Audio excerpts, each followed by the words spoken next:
merci Nabande Koboza partout dans le monde, Bozo Landabiso, grâce à votre chaîne Top Africa Télévision. Merci beaucoup.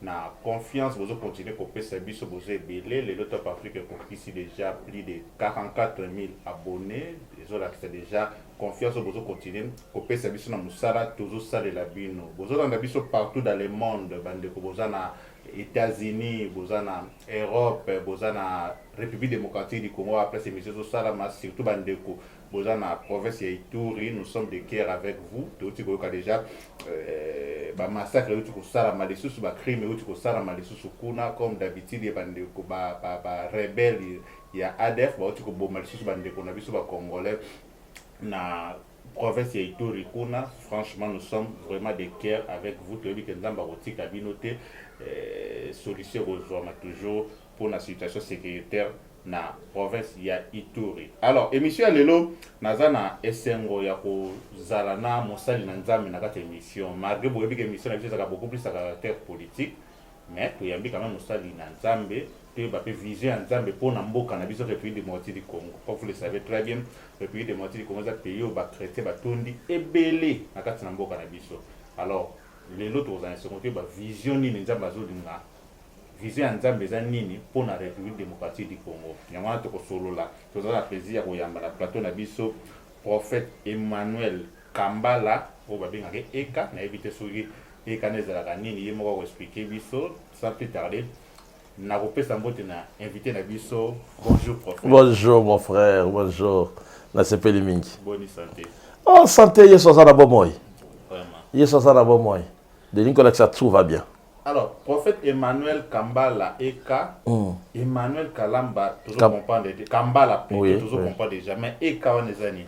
Donc, tout simplement, Ekezakaka, Emmanuel Kambala. La plupart de mes amis, balinga ki ming bazako ba mesanaka na kokataka eka donc il veut dire Emmanuel Kawana c'est Kambala. Voilà. Alors c'est la première fois que tu es en bon plateau na biso alors partout dans le monde grâce à la chaîne Top Africa Télévision. Qui est réellement prophète Emmanuel Kambala? Emmanuel Kambala Zali, prophète de Dieu. Représentant légal, il y a Mission Évangélique La Glose, une communauté. Et Nakati Ezana ba groupe Ebele et en même temps c'est un entrepreneur aussi. Il y a groupe La Glose, il est dans beaucoup de choses, il y a diversité. Tozana dans le minerai aussi on est en train d'évoluer. Donc c'est un homme d'affaires en dehors de ça. D'accord. Mais tu dans la casquette il y a homme dédié. Oui. Prophète Eka, quand est-ce que vous bani ministère Ministère Nangai, d'abord na koli na foi chrétienne. Baboti ba koli sibiso na bo Christo. Ngai na koti na ministère na ba 90. 90 to babandi to bani na renouveau charismatique parce que na botameli na koli na lemba. Après wana te yo kota Bethel. Tant toza quelque part na se. Tite Yokoma na premier rite, Basombi premier rite, Zabanamike, Nazaki déjà dans la foi. Alors vers le 90, papa Yokosomba Lopango vers Ngiringiri, je suis allé là-bas, j'ai continué la foi, et là-bas j'étais déjà serviteur de Dieu. Trop jeune, moi, na première CO. Et je suis entré dans le ministère comme ça. Et c'est comme ça que je commence à prêcher. À cette époque, donc c'était moi à cette époque. Alors, commission église d'abord Mission évangélique La Gloire du Seigneur, en sigle La Glose. Ezana Kinshasa, Ezana Kasai, Ezapé ailleurs. Alors, franchement, Michel Lelo Bandeko Bozolanda Bozala vraiment béni parce que pour le makambe belé surtout situation Yambo cannabis parce que Ezana Batumusu sous confiance na mboke sili. Par moment on dirait espoir ezali sous-sauté. On dit mboke ubongaka li sous-sauté. Mais le autre solo là d'abord mon stade Nzambe c'est son ni Nzamba zo penser pour la République démocratique du Congo. D'ailleurs ça la question na okota nango li sous moi mon stade Nzambe la situation où ils ont passé dans le cannabis au dedo. Yoza Moussali Nzamba. Oui. Nzamba so pensé nini pour la République démocratique du Congo. Ngana yebi eloko moko Congo eza mboka na elaka. Congo eza mboka moko prophétique auquel Nzambe atia ba grande ligne, ba prophétie aminene pour na Congo. Congo ya Kimbangu, Congo ya Malula, Congo ya Dinabal, Congo ya Kutino, Congo ya Bishop Mwanza, Congo ya Mutombo Kalombo, Congo ya nani Tabolokoki, Congo ya Pasteur Soni Kafuta, eza Congo moko o ya basakoli, Congo ya basali. Natangi ba peur de l'église. Parce que Nzambe aiza na plan moko ya munene po na Congo. Ce qui Congo est telemi, mboka mobimbe telemi. Afrique mobimbe ke liboso. On comprend même que ba pays nyonso baza limitrophe na biso, so landi que c'est nous les Congolais batutomi même évangile. Et donc même sur le plan politique, même sur le plan ya ko booster bango na makambo nyonso c'est Congo. Et les lots Congo et zongi moi mokesima parce que le peuple se sont détournés na ba alliance ya Nzambe na vision ya Nzambe. Yango sali rekili ya Congo. Donc c'est ce que je peux dire. Le peuple les a détournés dans l'alliance ou dans la vision de Nzambe. Est-ce que ça, quelque part, c'est une façon pour condamner quand même Bino, Bassad Nzambe, parce que les gens condamnés Bino, Bino, Bassad Nzambe, Bungi, si beaucoup plus peuple Nzambe. D'accord, Bisayo, c'est grâce à l'église qu'aujourd'hui, on n'est pas des cannibalistes, des cannibales plutôt. Hein? Parce que c'est l'église qui donne l'espoir maintenant au peuple. Parce que pas si au peuple congolais, Zomona, mon frère, on a été ailleurs, on a été dans des pays étrangers, je te dis, Congolais vont souffrir. Oui. Mais c'est grâce à la foi que les Congolais vont maintenir. C'est grâce à la foi aux soldats avec l'arme, Mandimi ala lanzala. C'est grâce à la foi au moni mutafandi penza boy mettre ba ebinyo semaine aboyi na sala buzoba andimi foi. C'est grâce à l'église parce que l'église prêche. C'est pour cela que j'encourage, je bénis les hommes de Dieu, toutes les églises. Donc, différents, il y a ma confession religieuse. N'a pas parce qu'ils ont fait un grand travail dans le Congo. Sans cela, tout le monde a toujours lié à la Congo. Pas les gens dans le Congo. Et les gens souffrent. Mais au moins, nous sommes tous à Wabiso Kaka. Nzamba Osala. Nzamba Osala. Nzamba Osala. Donc, quelque part, je dirais que ce n'est pas les hommes de Dieu qui ont déraillé vers l'objectif de Dieu. Alors, la place où on a la place où on a toute sa responsabilité par la responsabilité par homme de Dieu par rapport il y a des fidèles au bazar de l'église. Mais la ligne va continuer, prophète, tout le bélanon, les Kambouya Béni, la province est Ituri.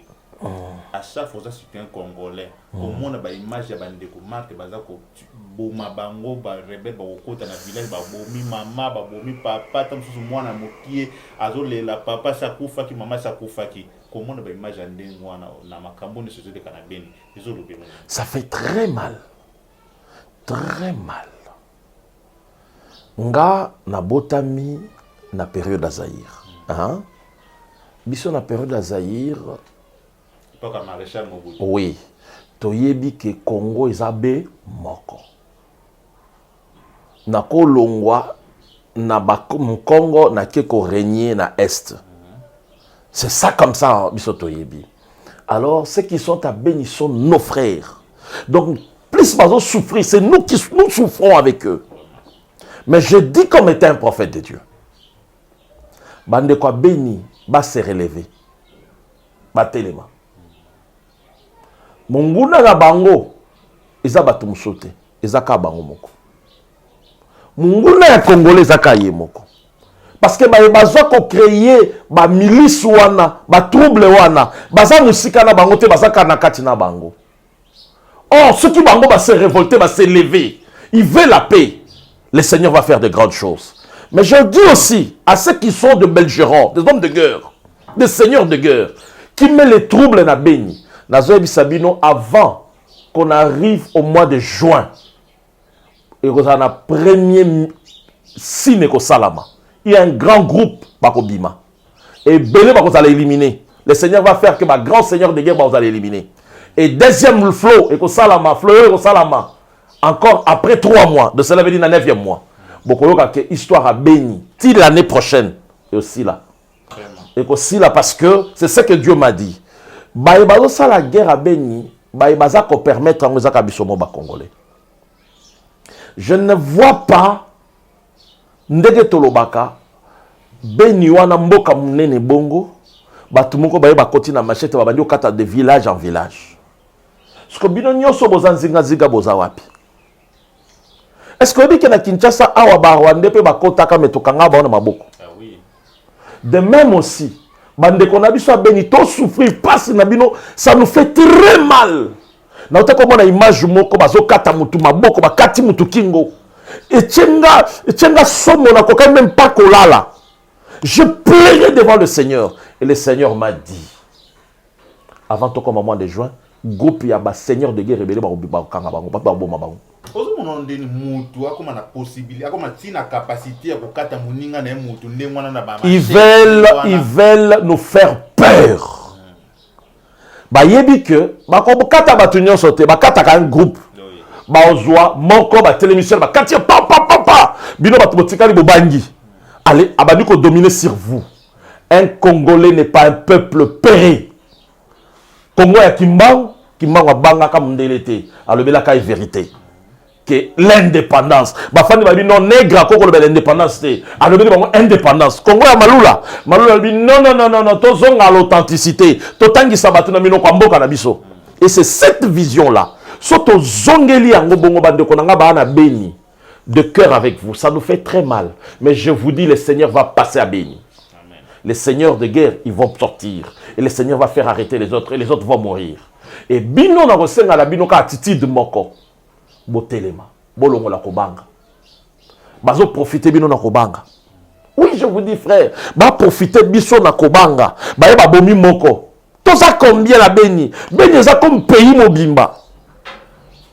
Vraiment, ce qui baigne, on a tout le temps dit les lots, tozo kota, les lots, tozo patrouiller, zamba wana nyonso. Vous croyez vraiment que tous ces gens-là, parce que un, tozo na armée zakuna, deux, tozo na population zakuna, trois, tozo na police, tozo na Monisco kuna. C'est comment? Service à renseigner. Service à renseigner ça. Comment batuana kaka babimaka, babimi basali opération? Non. Ils sont dans le milieu, bazana katia batu, bazana katia population. Ils se connaissent. Les étrangers bazont profiter na bande konabiso moko. Mais je mets en garde bande konabiso congolais. C'est ce que le Seigneur m'a dit. Ainsi dit le Seigneur. Toi qui es un sujet de tourment, un sujet de graissement de dents, un sujet de plaire, un sujet de tuerie à Beni, tu es congolais. Si tu ne te répands pas, avant qu'on arrive au mois de septembre, tu vas mourir. Amen. Le Seigneur va te tuer lui-même parce que toi, tu as donné la mort à plusieurs. Ils ont profité, ils ont profité, ils ont gagné des millions, mais nos frères souffrent. Je te dis, la mort est sur toi. Répands-toi. Amen. Franchement, c'est ma béni. Et ça, pour les Congolais, nyonso. Alors, prophète, tu as Kinshasa, surtout la présidence de la République. République démocratique du Congo, Lelo. Oui. Na peut-être une chance il y a président de la République au hasard chrétien pratiquant na tête ya mboka. Oui. Alors lelo église dédiée. Attitude nini ba ko zala vis-à-vis ya mokonza mboka tozana République na République démocratique du Congo. Apport na ko zala nini et père et chef de l'État. D'abord je dirais l'église est à Asbel, association sans but lucratif. En même temps, l'église est partenaire. Il y a l'État. L'église est apolitique.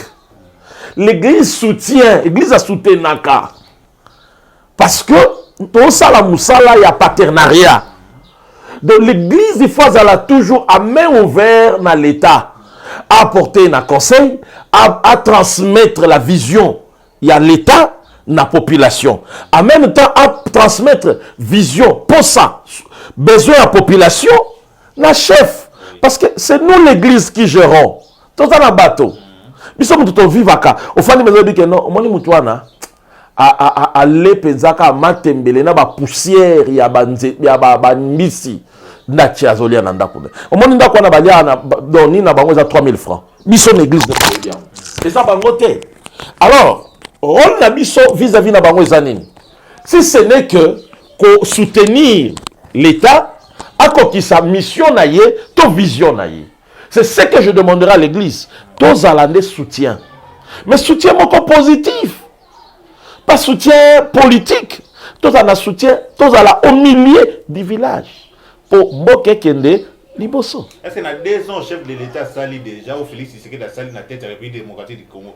Aux assurés que l'église, ils ont soutenu réellement. Oui, l'église, ils ont soutenu. Parce que je dirais d'abord Félix, président Nabiso, Azali Likabo, Onzamba Pesibiso. Moi, je suis convaincu à ça. Et que c'est le Seigneur qui a permis que le président Félix soit là. Si ce n'était pas président Félix, oui, le Seigneur pouvait utiliser une autre personne. Mais Tolinga Tozala n'a pas ben de 100 de guerre à Wanakatiamboko. Donc vous êtes sûr qu'il y a une mission précise? Azana une mission précise. Cette mission est celle-ci. Président Félix a eu qu'au fan de sa jalon, a eu qu'au poser ma référence, ma repère, a eu qu'au fan de sa justice. C'est sa mission naïe. Alors ça la demande naïe. Moi je vous dis, ça c'est la vision que Dieu m'a donnée. Moi je sais que le président Félix a demandé. Na demanda naïe, mission naïe ezali afin de sa justice na mboka. C'est ça la vision. Et cette vision a été donnée aussi à son père. Et c'est la même vision qui a été le souci d'un peuple congolais. Et le Seigneur sait que le Congo va évoluer si la justice prend place. Et c'est ça sa mission. Afin de sa justice, afin de sa organisation, afin de sa organiser Makambo. Makambo est comme un automatique. Et il y a déjà qu'il n'y a pas de choses à la raboyété, sans salir et aucun de boy. Et c'est comme ça. Et le Seigneur a permis à travers lui d'avoir une nouvelle classe politique. C'est ça la mission que le Seigneur lui a donnée. Ce qui a aussi mission, c'est ça vraiment. Moi je crois à ce que Dieu a mis en lui. Et nous l'église, nous l'assistons. Parce que lui aussi, il a montré qu'il reconnaît notre Seigneur. A dédié alors nous l'église, l'église soutient toujours un homme d'État lorsqu'il est dans la volonté de Dieu, lorsqu'il fait la volonté du Seigneur. Mais toujours sentir mes ententes, surtout homme de Dieu, la vision par rapport à chef de l'État. D'après ça, exemple, il y a oui. Choix, il y a président Séni Rossa Malonda. Abîmé dans la confession religieuse, mais tout le monde a confession religieuse X, à Wanganyango, confession religieuse Y, à Wanganyango, bino na bino, comme il soit na, va passer même na ba télé, ko finga, pardon, quoi qu'ils aient d'absurde de l'autre côté. Et nous connaissons Ngolo Beni. Est-ce que Oyebi bateau na esakoli nankolo bazabi loko mbale kese. Tant tokobi ko bunga la pensée de Dieu, la volonté de Dieu pour faire valoir nos intérêts personnels ou chercher nos intérêts personnels, c'est là où le bas blesse. C'est ça passe na biso yango wana. Nzamba lola Obi les lots Congolais ont souffrir et connaître le problème sous Ponanine. Parce que patriotisme est athée. Bato bazana bolingwa mboka bazate. Mingi ba comme na intérêt personnel individuel. Ata la bi que ya gagné 1 million. Yo gagné 1 million. Et bon 1 million de personnes va gagner combien? Pour ata biso yo gagné no 10 millions. Biso toza 10 millions petoye liyo. Est-ce que on lia bon? On lia ngote parce que tant que c'est que to ba no la kaka. Niveau au CD biso nyoso to lia ensemble, yo pe olé au monde que pas ce que ça laté. C'est de même aussi entre dans la confession religieuse. Mais je sais une chose. Moins incompréhension mouké. Ce sont des hommes à beaucoup, que je dois beaucoup de respect et que nous devons aussi apporter beaucoup de respect vis-à-vis de Bango. Et qui n'ont pas politique, mais Bango, mais je ne crois pas que Bango soit boulou boulou. Confession religieuse, monsieur, comme proche à FCC, confession religieuse, proche à Union Sacrée. Quand on a dit patriotisme, Église a un milieu du village, l'église a un parti, a tendance. L'église a sa position, a été position à la Kali Lobanzambe. Sans Zambé Toroyo Kanate. Sans Bolamwa peuple Toroyo Kanate. Il y a une position église. Mais ce qui est église, a commis que ça peut être là, il y a parce que est-ce que ça Nzamba le Bélio? Est-ce que réellement vraiment que lui il va agir pour l'intérêt du peuple? ezaki nango ba incompréhension mike mais ba papa wana na ndenge nga na ebeli bango baza bato ba miema kanzambe makasi mais ezaki kaka incompréhension ya ba politique nde balingaki bakotisa bulubulu kati na bango, mais na ba confession religieuse ce sont des gens qui craignent Dieu, qui reconnaissent la valeur du peuple et qui savent aussi respecter la volonté du peuple. Voilà. Merci beaucoup Nabandeko. Vous avez partout, vous continuez pour l'Andabiso, monsieur Alain Walunga, directeur à Paris. Merci à toi, Géry Chamalana Milouz, Napiso Pembote. Prophète Emmanuel. Oui. 2023, élection. Oui. Il y a d'autres personnes, pour qu'une élection en 2023, il faut que nous ayons un recensement. Mais il y en a d'autres, recensement ou pas, il faut qu'on organise l'élection en 2023. D'ailleurs, l'Église catholique, c'est un peu bêtise dans en 2023, il faut organiser l'élection. Oui. Selon yo papa, prophète Emmanuel, oui. Par rapport à l'élection, nous devons respecter notre constitution. Constitution, c'est la Bible et Mboka. Hein? On a dit que délai à 2023. Mais ce qui est vrai, ce qui est une réalité est que ce qui te sali recensement au juste toko décoller pe bien to yeba nanu nani aza nani nani afandi wana aza nani, parce que aujourd'hui tous ces problèmes que nous avons parce que to miyebite ça fait des années to tambola na carte d'identité hein, mais faut avoir la carte d'identité. Oh, carte d'identité même de la nationalité à moto. Que moto ya solo za congolais parce que carte d'identité n'est yangoyu. Mais to za la nangote. Ce qui est congolais qui n'est pas congolais. Oh, quand on a carte d'identité, papa n'a pas voté. Non, n'a pas voté. Donc on za la nangote, on peut la nangote. Donc quelque part, nyosho za malamu. Mais to yebake, le Congo est en train de souffrir parce que recensement zate. Les lots ba bagangi biso ba congolais ba peut stone nima bango ba congolais mais ba biso ba bimi kuna ba bango ba congolais bobo ya bango na sens ni bokote mais là on a sens nini. Donc pour moi je dirais et faire le recensement ça ne demande pas aussi là qui paraîtrait que les experts ils avaient demandé seulement des moyens. Si on met du fonds ba tie fonds na depuis de 300 millions de dollars pour ndeko na ngai mbongo belé de sous pour na mboka frère nanga 300 et quelques millions. Na 400 et quelques ba détourner qui awa ceux qui est ko kende et qui et pas ya nani ceux qui libanais na biso nani ceux qui nani et qui hein sur on m'a dit que mieux votre ça les locaux ça intérêt à mboka les acquis les atouts ya mboka recensement est ça important pour la mboka parce que tokoyeba o aza congolais o a congolais papa to fandi des années to za na biso na identité té.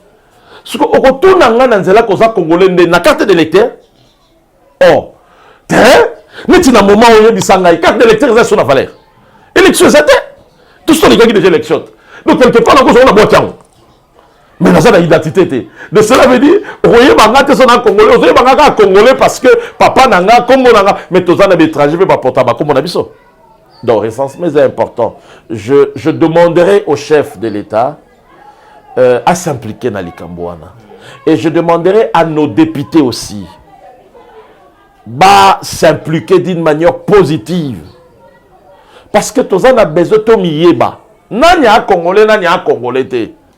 Et qu'on sunga biso. Depuis tous alaka ba papa la biso alaka na ba carte ya vert.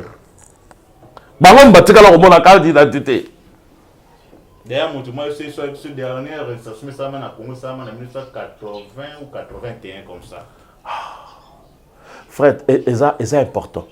Au moni, biloko mosusu, il y a le patriotisme est très important. Ce qui bato bazui molimo o ki mbawa zalaka nango, malula zalaki nango, kutino za nango, bishop mwaza nango, nazoye bisayo makambo ebele ko changer. Parce que sotali batata wana, on va comprendre que ils ont voulu, ils veulent rien que l'intérêt ya congolais. Malula lobi non. Il faut tozonga retour à l'authenticité. To ba lotangi sabana na monoko mboka, qu'il te salama na monoko mboka pour se comprendre bien. Et ça avantage de. Kimbango lobi te il faut to indépendance.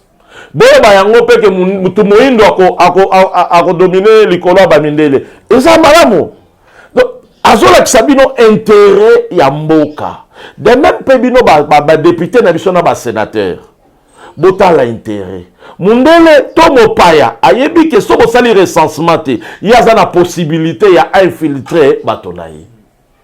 C'est ça vraiment le plus grand problème.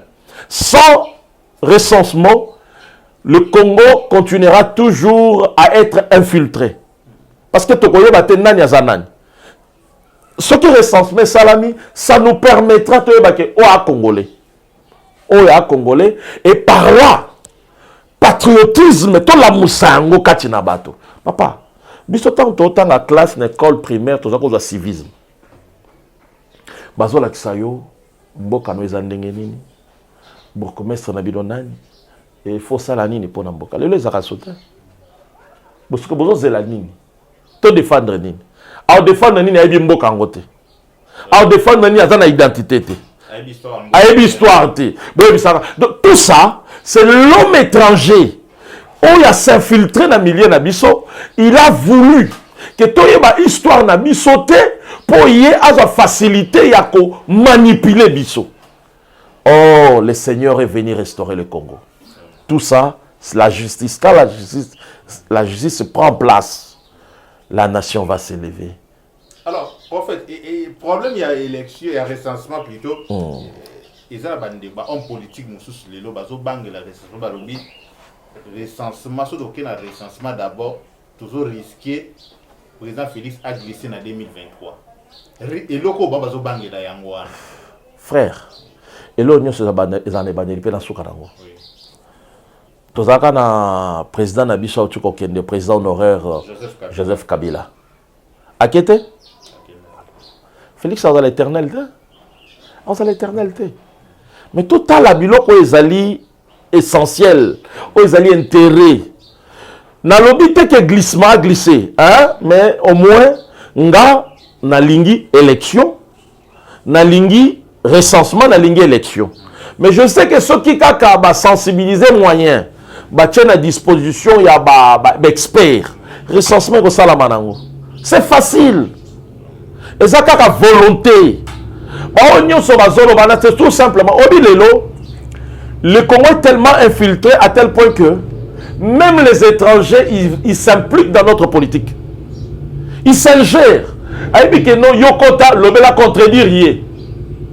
Frère Nanga, Nana yebi que moutoza nationaliste, aza patriote, à défendre tout ce qui est bien pour Namboka naï. Même si on est opposants, toi et moi. Mais sur le Congo, il nous faut intérêt moko. Est-ce que ce mon politicien étranger, soit il y a France, Abimi Libanda et à France, Abando critiquer le président Nabango, ils le font qu'à l'intérieur. Parce qu'il dit que ceux qui combattent France, il se combat lui-même. Mais les autres politiciens, soi-disant qui s'appellent des opposants, je les aime beaucoup. Mais bas à la opposant, il y a une idéologie, une idéo. Et non, il y a Congo. Et dans somba foufou pour la batoubalia. Foufou on est amabé, foufou on a bon. Non, non. Est-ce qu'on vérifie réellement que foufou on est amabé? Est-ce que foufou on est congolais balia ou est-ce qu'ils sont amabé? Bon, balia na bango foufou, mais biso to yebike, to a besoin, batoke la banda. Tu ajoutes l'idée, la continuité des services. C'est ce que nous avons besoin. Nous avons besoin d'un patriote. Et ngai glissement. Je n'ai jamais encouragé et l'opposé à l'encontre de la Constitution. État homme de Dieu, mais je demande, basala recensement, je demande, basala, eza, droit moko constitutionnel. C'est ce que moi je peux demander. Et je crois que, balingate, le président Félix Arokenda Anika. Voilà, alors, prophète Emmanuel, bientôt les a sortis. Il y a gouvernement.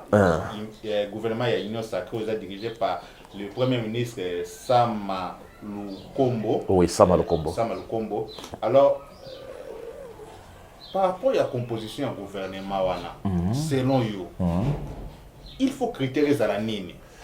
Moi je dis ceci, je bénis d'abord notre frère congolais Sam.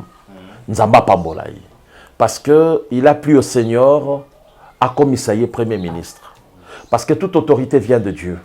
Que Dieu t'assiste. Mais je demande aussi à chef de l'État, je bénis le Seigneur qui a touché le chef de l'État, il a appelé Sabiso, a signé, appelé Sabiso Premier ministre. Et je bénis aussi le Premier ministre que le Seigneur nous a donné. Sukoyo, posa nangai, vision nanga, onde nga naza komonela. Nakosenga na bakonzi ya mboka. Méritocratie est primée. Kaka bakota politique. Et puis, Bopé Sabiso, classe Yassika, jeunesse. Il est mon premier ministre, c'est jeune. Oui.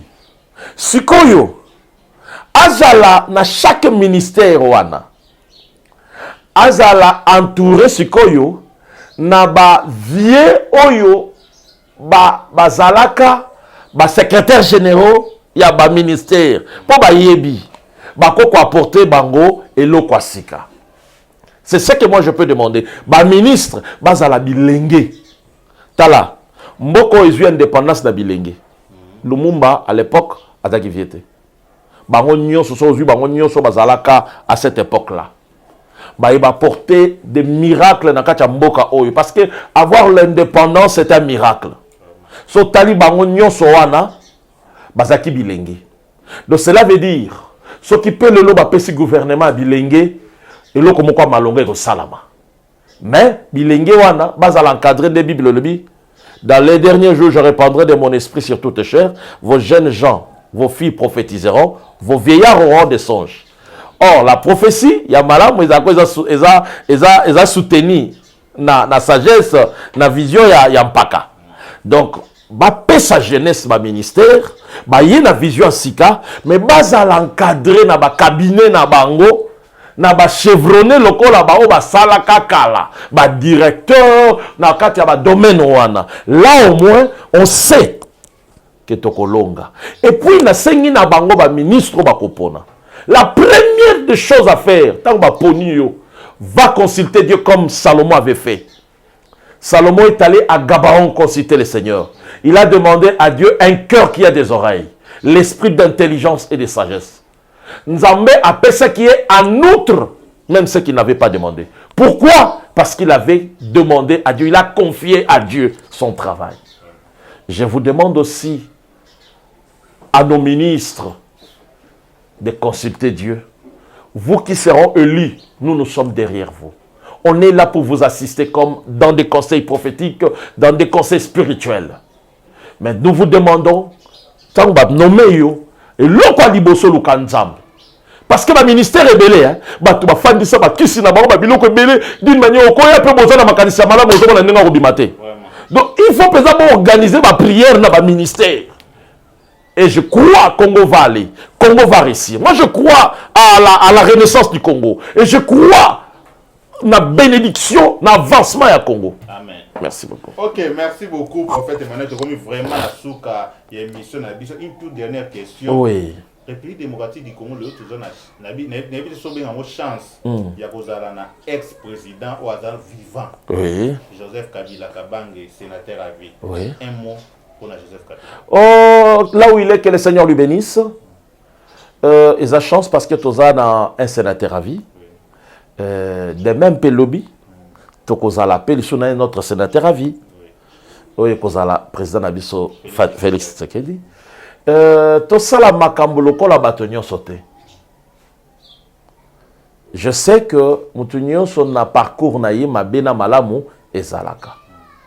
Mais tu soutenir plus aux ali ba valeur. Moi ce que je sais et ce kaya zali afana na kimia a investir na mboka oiza mboka na ye. Et puis biso ba na Congo tolongola nano makanisi na biso kotala kaka ye hein totala le présent otoza nango parce que le Congo n'est pas parti, le Congo est là. OK, même si on peut tout dire mais le Congo est là. Alors parlons du Congo qui est là. Trouvons des solutions avec le Congo qui est là. Trouvons l'avancement, trouvons l'avenir avec le Congo qui est là. On est peut-être Yakokendaka toujours dans le passé. Hein? Parce que celui qui peut aller dans le passé, c'est seulement la justice. Mais nous les Congolais, je demande à nos frères congolais, parlons du Congo qui est présent, travaillons le Congo qui est présent, façonnons le Congo qui est présent, revalorisons le Congo qui est présent, laissons la justice de fouiller dans le passé. Et je crois que le Seigneur sera glorifié. Et je bénis le sénateur à Villa-Ouillet, je bénis sa famille. Que le Seigneur vous bénisse parce que Eza au hasard, le Seigneur a permis de diriger Bisso. Et si vous avez quitté, mon ninga labino akoka. Vous allez apporter soutien à eux, vous allez apporter conseil, et je crois que le Seigneur sera glorifié. Voilà, merci beaucoup Nabandeko Landibiso. Partout dans le monde, on a le prophète Emmanuel Kambala. Prophète Emmanuel Kambala, un dernier mot surtout, numéro de téléphone. Numéro de téléphone, ils appellent à WhatsApp, ils appellent plus 243 81 0977 914. Plus 243 998 20 74 13. Ba numéro ananyo seza na WhatsApp. Olingo consulter biso benga biso. Ozana question ko tourna olingi to partager benga biso. On est là pour vous assister. Nakoko si ça fait boyete ndenge na uti koloba pona notre sénateur à vie et na profiter pe na pesa mbote na ba oyangai bandeko ba soutenir kangai ba papa bazalaka na ngai na pesi mbote mingi na papa na ngai Jidol et si kazali moko yebi na profiter pe ko saluer moi si nanga oyo assistanga complice nanga dans ce que je fais. Aningweso. Je bénis mes frères, Maître Papi Kamoya, Kambala. Je bénis Dr Titi Bouana, Kambala. Que le Seigneur bénisse tout le monde. Irène Yimbi, Joël Banota, Nanou Gonda. Que Dieu vous bénisse. Que Dieu bénisse mes frères partout où vous êtes. Mireille Mbaki, que Dieu vous bénisse. Je salue tout le monde, les enfants de la glose. Je bénis Bissikanyo Sobozali Kolo à Pambolabino. Merci beaucoup. Okay. Que le Seigneur vous bénisse. Ok, merci beaucoup à tous les abonnés de Top Africa Télévision. Top Afrique, Top Analyse est déjà de retour. Ma chaîne Nabino, vous continuez toujours à s'abonner. Merci. Derrière la caméra, c'était Mardoché Mouteba. Merci aussi à l'assistance de l'ingénieur Marlos. À la prochaine. Bye.